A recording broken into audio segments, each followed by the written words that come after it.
Bismillahirrahmanirrahim. Assalamualaikum warahmatullahi wabarakatuh. Waalaikumsalam warahmatullahi wabarakatuh. Jadi kita mau ngambil pengambilan darah arteri, ya. Sangat berbeda dengan vena karena kalau vena kelihatan secara kasat mata, pokoknya kalau dia biru menonjol, kemudian kita gini-giniin, dia biasanya akan muncul, jadi gampang, ya. Dan dia letaknya di permukaan, jadi lebih mudah, ya. Tapi kalau darah vena itu kan adalah darah yang miskin oksigen, ya kan? Dia adalah darah yang dari tubuh untuk ke jantung. Sedangkan kalau darah arteri ini adalah darah yang memang baru dari jantung yang masih kaya oksigen, ya. Biasanya tujuannya itu kita untuk mengetahui tentang keasaman asam basa tubuh kita, ya. Udah belajar kan asam basa, ya, dimana kita berharap dia rentangnya itu adalah antara 7,35 sampai 7,45.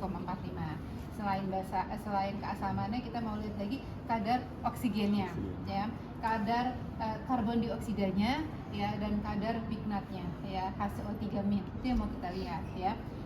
Jadi nanti ketika dia mendapatkan pH di bawah 7,35 atau di atas 7,45, kita akan koreksi dia. Nah, koreksinya kalau dia keasaman atau kebasaannya itu tergantung dari komponen CO2, ya, HCO2 dan HCO3-, karbon dioksida dengan HCO3- itu yang bisa kita koreksi, ya. Dan itu hanya bisa didapat dari darah arteri. Nah, kemudian yang perlu dipahami juga, karena dia letaknya adalah di dalam, kita hanya bisa kira-kira letaknya itu di mana dengan merasakan denyutnya, ya. Jadi kalau ketika kita meraba denyut ini ada denyutan, jangan langsung berkesimpulan bahwa di situ ada tempat yang tepat, ya. Tapi kalian ubah ke kanan, ke kiri, ya, sampai kalian yakin di mana tempat yang paling besar.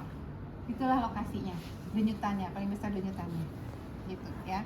Nah, kemudian pemeriksaan ini juga sangat dipengaruhi oleh suhu tubuh, sangat dipengaruhi oleh oksigen yang sedang dia dapatkan. Makanya di terakhir itu kan ada catatan apa saja tuh, FiO2, ya, terus suhu tubuh, terus waktu pengambilan sama suhu tubuh nama pasien waktu pengambilan.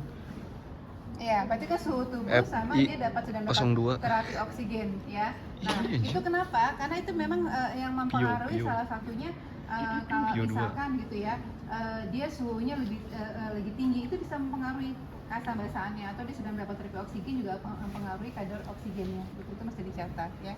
Nah, kemudian untuk peralatannya, ya, kebanyakan di sekarang itu sudah menggunakan spuit khusus. Spuit khusus ini adalah spuit, ya, yang 3 cc yang sudah berisi heparin di dalamnya, ya. Namun di rumah sakit ya, mungkin ini ada di tipe A, ya, tipe B dan tipe C saya nggak yakin ini ada, ya.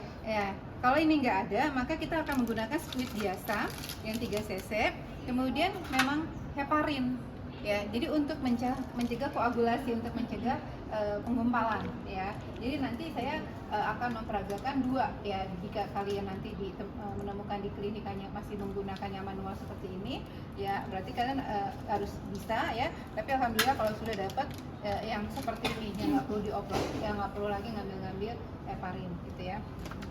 Nah, kalau ini squid ini dia sudah ada gabusnya di dalam, jadi nggak perlu lagi nyiapin gabus kayak begini, gitu, ya. Dan kemudian nggak perlu lagi nyiapin heparin seperti ini, ya. Nggak perlu lagi nyediain extra needle, ya, buat ngambil di heparin sini, gitu, ya. Nah, sebelum kita melakukan pengambilan darah arteri, karena itu sifatnya dia dapat sedikit banyak akan merusak pembuluh darah arteri. So, kita harus meyakinkan bahwa tidak ada gangguan pada arteri di sekitar sini, baik yang ulnaris maupun yang brachialis, ya. Nah, untuk mengetahuinya ini kita melakukan Allen test namanya, ya. Coba satu orang, kamu mau? Ya. Misalkan, ya, kita mau ngambil di tangannya sebelah sini, ya. Kita kita harus meyakinkan bahwa aliran darah pasien ini lancar ya, dengan cara ya kita tekan ya ulnaris dan radialisnya ya di tengah seperti ini, sambil kita minta pasien membuka tutup sampai beberapa kali ya. Oke, silakan. Terus buka lagi, terus ya lagi. Oke ya, oke ya. Nah, oke ya, lihat pucat kan, pucat. Kemudian kita buka yang ulnaris. Dalam hitungan 2 detik harusnya dia sudah merah. Merah nggak? Berarti lancar ya. Saya tadi baru ngecek ulnaris. Sekarang saya mau cek yang radialis ya. Sama ya prosesnya seperti ini, saya tekan ya, genggam, buka, genggam, buka, genggam, buka, pucat kan? Ya, pucat. Saya lepas ya, lepas. Saya buka yang radialis. Merah dalam hitungan 2 detik, berarti oke. Artinya tidak ada gangguan pada pembuluh darah maupun di ulnaris maupun di radialis. Berarti saya oke kalau saya nanti nusuk di radialis ya. Nah, setelah kita meyakinkan bahwa tes alennya dia bagus, tidak ada gangguan, maka kita bisa melakukan ya. Seperti biasa kita lihat dulu rekam medisnya ya, indikasinya, kontraindikasinya ya. Ini tidak boleh dilakukan misalnya pada pasien di sini ada ulkus atau ada luka atau ada memar atau apapun. Sebaiknya kalau di sini nggak bisa ya dilakukan di tangan sebelahnya. Kalau di sini nggak bisa, naik ke atas ya, ke brachialis ya. Kalau brachialis nggak bisa, misalnya ada luka bakar, lakukan femoralis. Femoralis di sini paling besar di femoralis ya. Jadi kalau bisanya memang harusnya kan dari distal dulu gitu kan ya, nggak boleh dari sini turun ke sini tuh nggak boleh. Prinsipnya itu kan dari ujung dulu. Kalau ujung gagal baru naik ke atas. Jadi kalau di sini gagal ya, radialis gagal, kita ke brachialis ya. Brachialis gagal, kita langsung baru ke femoralis. Tapi biasanya ya kalau kita udah nggak yakin lah diginiin tuh nggak dapet, lu lemah banget tuh berarti di dalam dan kita nggak yakin ini ya, ini lemah, masuk ke sini lemah. Biasanya kalau di lapangan tuh kita langsung masuk ke femoralis. Di femoralis tuh jauh lebih besar karena dia pembuluh darahnya lebih besar gitu ya. Tapi kan agak riskan ya, buka pakaian pasien gitu ya. Jadi paling sering adalah di sini gitu ya. Nah, kemudian kita harus menginfokan ke pasien.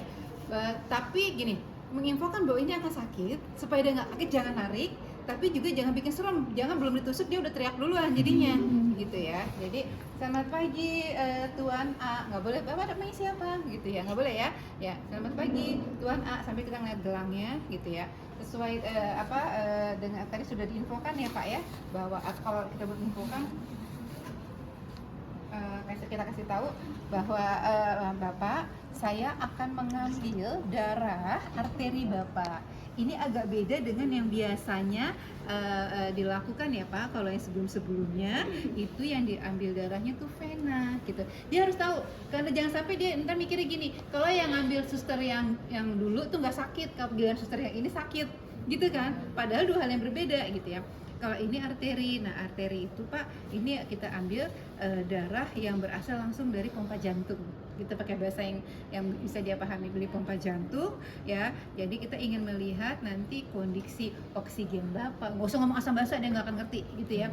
Kita ingin mengetahui kadar oksigen dalam tubuh Bapak. Nah, karena pengambilannya itu di pembuluh darah arteri itu adanya bagian dalam Pak, tidak terlihat tapi kita hanya bisa meraba. Jadi nanti saya akan mencari di mana denyutan yang paling keras ya, di situ yang saya akan tusuk. Dan mohon maaf nanti kalau agak sakit ya Pak, tolong jangan ditarik gitu ya, Bapak bisa tarik nafas ketika sakit ya.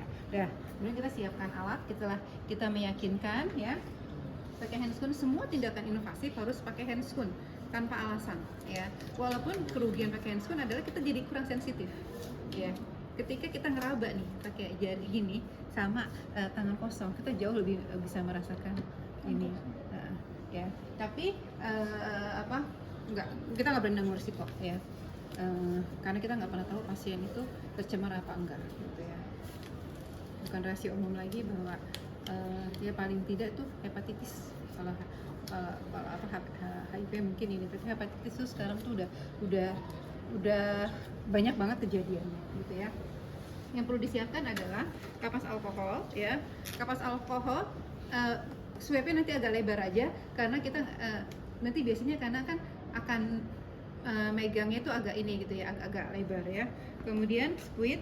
Nah sekarang saya akan memperagakan dulu yang ceritanya nggak ada jarum ini, jadi adanya yang manual ya. Kita pakai squid biasa ya, pakai squid yang 3 cc. Dia sih butuhnya nggak sampai 3 cc ya, biasanya apa namanya 1,5, 1,6 aja udah cukup ya. Biasanya kita ambil 2 ya. Nah kemudian heparin ya, heparin itu gunanya untuk mencegah pembekuan. Karena kalau tanpa heparin ya, kalau vena nggak perlu pakai heparin kan, tapi kalau arteri dia itu gampang banget beku. Nah untuk mencegahnya pembekuan pada jarum dan pada permukaan squid ini dikasihnya heparin. Ya. Prinsipnya adalah jarum yang sudah menusuk ke tempat lain tidak boleh masuk ke tubuh pasien karena akan jadi tumpul. Gitu ya. Jadi ya, ketika kita mau ngambil ini ya, kita menggunakan needle yang lain yang untuk heparin. Ya. Jangan lupa swab ya, heparin. Ambil swab ya. Kemudian ya, kalau ini nanti mau digunakan ke pasien berarti nggak apa-apa ya. Ini ya, kita buka aja dulu yang ini ya. Kita ambilnya nggak banyak, cuma satu strip itu betul-betul segini nih, satu strip ya, jadi 0,1 ya. Ini tadi udah kita swab ya, kemudian ya, ambil aja satu strip, nggak usah banyak-banyak. Kalau ngambil 2 strip ya nggak apa-apa juga, ambil 2 strip ya.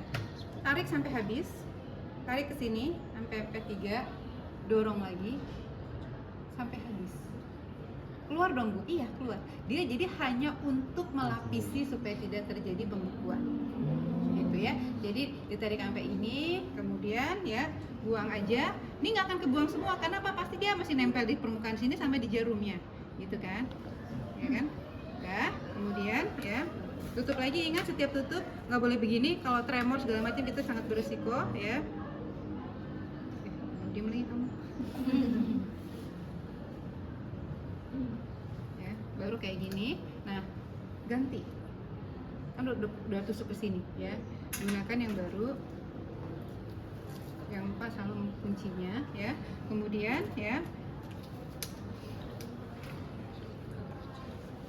kita disinfektannya pokoknya agak luas saja ya, sirkular ya. Kemudian ya, pegang aja, raba yang paling keras. Coba sekarang raba masing-masing tangannya. Yang mana yang denyutan berasa nggak? Berasa kan? Ya, bergeser dikit, misalnya ke atas atau ke bawah. Denyutan bertambah keras apa nambah lemah? Tambah lemah. Berarti tadi yang kita sentuh tadi itu adalah yang paling keras, gitu kan? Ya. Nah, kalau kita yakin, misalnya saya keraba di sini, ini udah yakin yang paling lemah, yang paling kuat, ya. Nah, kan tadi itu udah kepegang nih. Ini handscoon-nya kan on kan, handscoon disposable kan, ya. Nggak apa-apa, ya. Di baliknya ini, ya. Ini saya mau ini, mau yang di sini nih, yang ditunjuk saya. Nggak usah dilepas. Ini karena sebagai penanda. Saya swab gini. Tangan yang ini nggak usah lepas karena ini sebagian penanda bahwa saya mau nusuk di situ, ya. Ya. Bapak, saya akan tusuk. Nanti ketika saya tusuk, Bapak tarik nafas dalam. Kalau seandainya nanti agak sakit, Bapak tarik nafas dalam lagi ya. Sudutnya antara 45 sampai 60. Jarang banget 90. Walaupun ada beberapa yang 90. Kalau sebaiknya 40 sampai 45 sampai 60 ya. Kita tusuk ya, dengan kan tahu ya yang tajamnya itu ya, tajamnya itu yang potongan itu menghadap ke atas ya, tusuk sini ya. Ya, bismillahirrahmanirrahim. Tusuk ya, Pak. Ya. Nah, biasanya Kalau dia tepat, dia akan naik sendiri. Tapi kenyataannya di lapangan kadang dibantu kayak begini nih. Gini, kita pegang sini, tarik sedikit gini, tek. Kalau dia benar kena ini, dia naik tek tek tek ke atas sendiri. Dia akan nggak tanpa kita tarik nih. Cuma tadi kita bantu sedikit gitu ya, ditarik ini. Atau pada biasanya sih memang kita udah kasih space gini, nanti jadi dia diem aja nih kalau dia akan naik tek tek tek tek gitu ya. Kalau nggak kena, langkahnya adalah tarik sedikit, kemudian ya kita feeling nih, kayaknya keras kerasnya itu agak ke sana, geser, tusuk lagi. Oke, rasakan pelan-pelan gitu ya, nggak kena, tarik lagi. Maaf ya Pak. Baik, ya sebentar ya Pak, tusuk lagi. Ya, nah Bu, kalau udah 3 kali goyang, udah kanan kiri nggak kena, please jangan dilanjutin. Jangan dilanjutin, sakit ini, gitu ya. Tapi anggap ini udah ya, anggap ya ini ya, udah tek naik sendiri ya.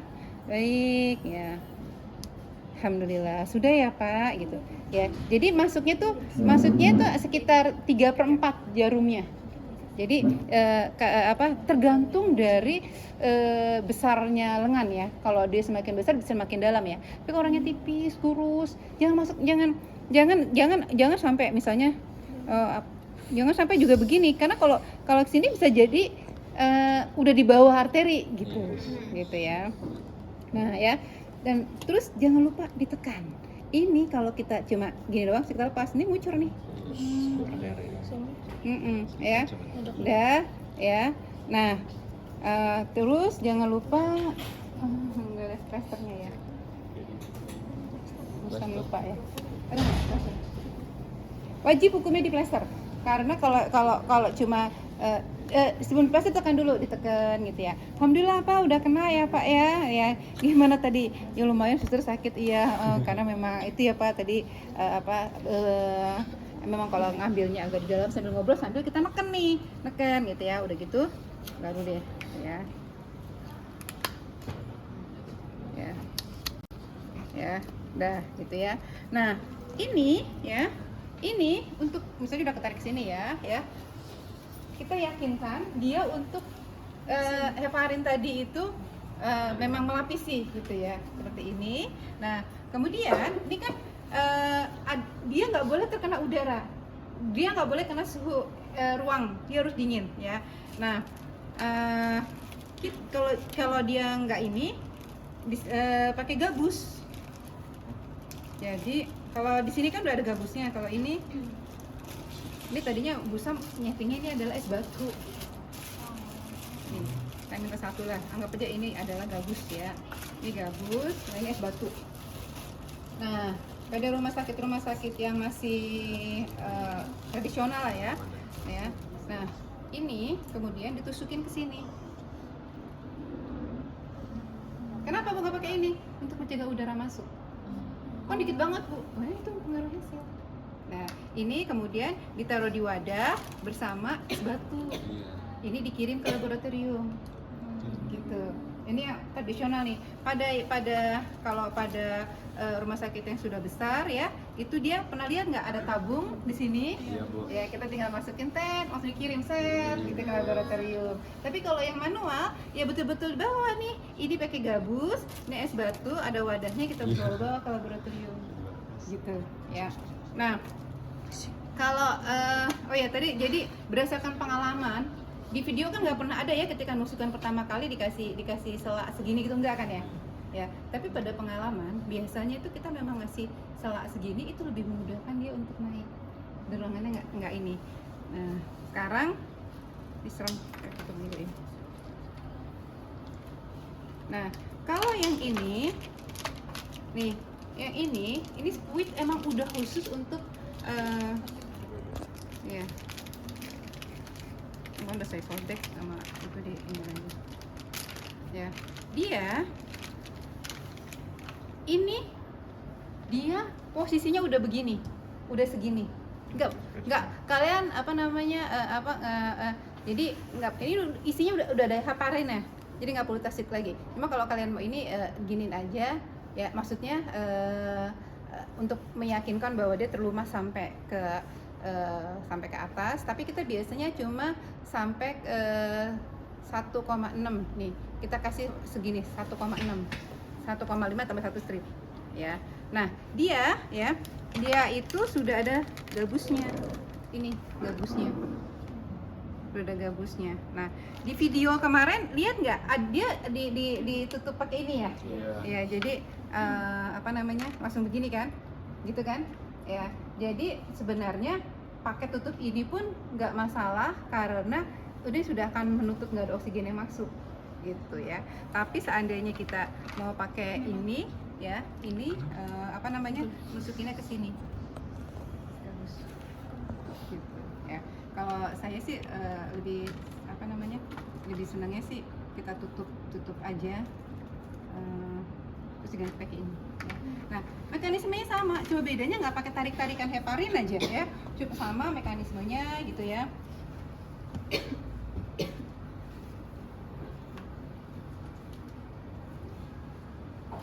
Jadi sama disinfeksi,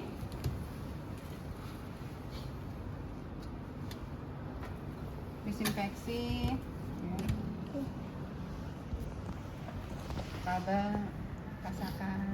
Kalau nggak yakin ini keras, jangan tusuk ya, jangan coba-coba.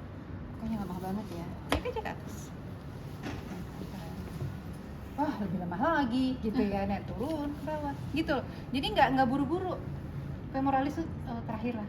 Kalau kita di sini lemah banget, brachialis lemah banget, radialis lemah, collateral lemah, langsung aja ke femoral gitu ya. Tapi jadi kita jadi lemah nih, dia lebih lemah misalnya gitu kan, ya udah nggak apa-apa, gini kita kesini ya.